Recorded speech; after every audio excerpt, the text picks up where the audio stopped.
அறநிலையத்துறை இணை ஆணையருக்கு மதுரை உயர்நீதிமன்ற கிளை உத்தரவு பிறப்பித்திருக்கிறது. கோவில் நிதி தணிக்கை விவகாரம் தாக்கல் செய்ய நெல்லை மாவட்ட அறநிலையத்துறை இணை ஆணையருக்கு இந்த உத்தரவை மதுரை உயர்நீதிமன்ற கிளை பிறப்பித்திருக்கிறது. கோயில் வருமானத்தை பிற வகையில் பயன்படுத்தும் எண்ணத்தில் ஆங்கிலேயர்களால் இயற்றப்பட்டது அறநிலையத்துறை சட்டம் என்று நீதிபதி தெரிவித்திருக்கிறார். இந்நிலையில் இது தொடர்பாக பதிலளிக்க அறநிலையத்துறைக்கு மதுரை உயர்நீதிமன்ற கிளை உத்தரவு பிறப்பித்திருக்கிறது. அதனை அண்மை செய்தியாக பார்க்கிறோம். விவரங்களை செய்தியாளர் பாலகிருஷ்ணன் வழங்க கேட்கலாம். பாலகிருஷ்ணன், வழக்கின் விவரங்கள் என்ன, பதிவு பண்ணுங்க. வணக்கம் ராஜலட்சுமி.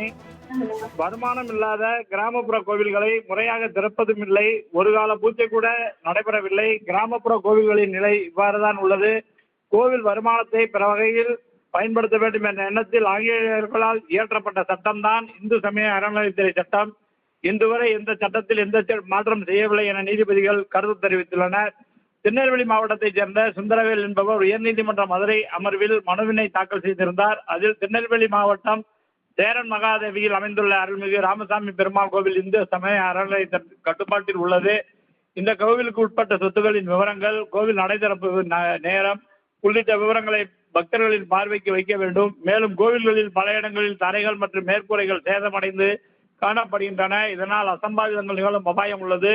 இது தொடர்பாக அறநிலையத்துறை அதிகாரிகளிடம் மனு அளித்தும் நடவடிக்கை இல்லை. எனவே சேரன் மகாதேவியில் அமைந்துள்ள அருள்மிகு ராமசாமி கோவில் பகுதியை சீரமைத்து பராமரிக்கவும், நடைதிறப்பு விவரம் உள்ளிட்ட விவரங்களை தகவல் பலகையாக பக்தர்கள் பார்வைக்கு வைக்கவும் உத்தரவிட வேண்டும் என கூறியிருந்தார்.